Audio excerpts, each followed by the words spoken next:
Joined by Tim Legler, who is now with us to talk about a little Lakers, Bucks, and everything in the NBA. All right, Legs, what have you learned about the Lakers during LeBron's 8-game absence?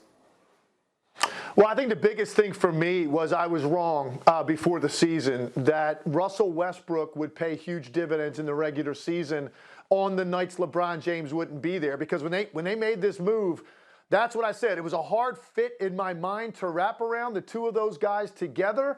But then I thought, you know what? At this stage of LeBron's career, and based on, being banged up a little bit here the last couple of years, maybe LeBron only plays 60 to 65 games. And if that's the case last year, that means they're going to have to be in a play-in situation or come out of the 7th spot to try to make a run through the West. With Westbrook, I thought, they're going to win a lot of those games that LeBron doesn't play because I thought they'd have a new battery pack, a guy that now could generate that sort of intensity and create that offense when he's not on the floor. And I was wrong. It just hasn't worked out. Their shooting hasn't been very good. And this is a team, I think, that's built for later in the year because of all these veterans. I just don't think the regular season is a big priority for this team. So far I've learned they're not going to win games when LeBron's not there. They're going to have to figure out how to play when these three guys are on the court together, and that's going to take a lot more time than we've seen so far. Okay, you weren't alone, by the way. A lot of us thought Russell Westbrook would be that solution. But you mentioned they're built for later in the year. The Warriors, they've been a whole lot better than we expected. Are the Lakers, in your mind, still the favorite to win the West with a healthy LeBron?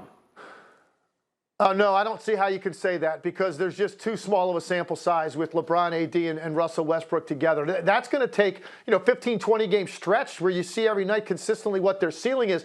The Golden State Warriors are the best team in the NBA, and I think they proved that the other night statement game against the Nets. And the greatness of Steph Curry is what drives the entire thing, but it's more than that. I was sitting here watching them the other night, and I said to myself, what's different about them too? Their top guys are egoless, and what I mean by that is it's a culture in Golden State. All of those role players feel important. They feel empowered. We talk about them all the time. With these other star pairings, it's always about those two guys, and that's all we talk about. It's the same with the Nets. We only talk about Kevin Durant and James Harden. Well, they've got a team full of guys that you need to help. And in Golden State, everybody's empowered to do it. They're the top-rated defensive team in the league, which is how you win every night, even on nights you don't shoot well. And guess what? They're just going to get better because Klay Thompson coming back is right around the corner. Imagine what he will add to this team, and that they could absolutely even be better than they are right now is unthinkable. Now, I wanted to ask you about this. I just had to make sure we got this in the show.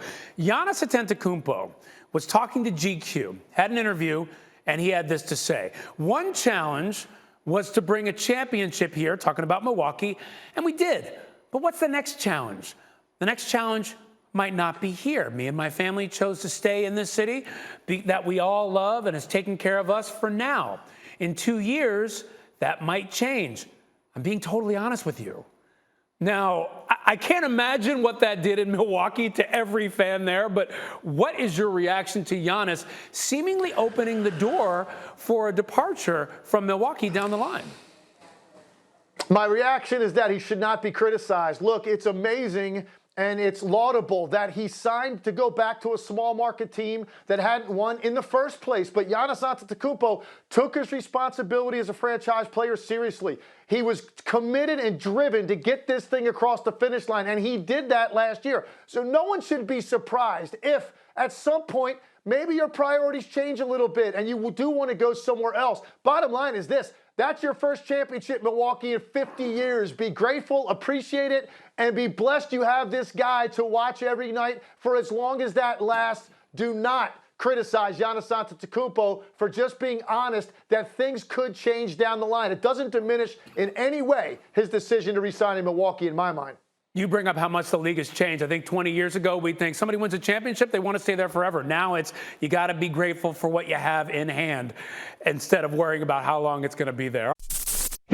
Thank you for watching ESPN on YouTube. For live streaming sports and premium content, subscribe to ESPN+.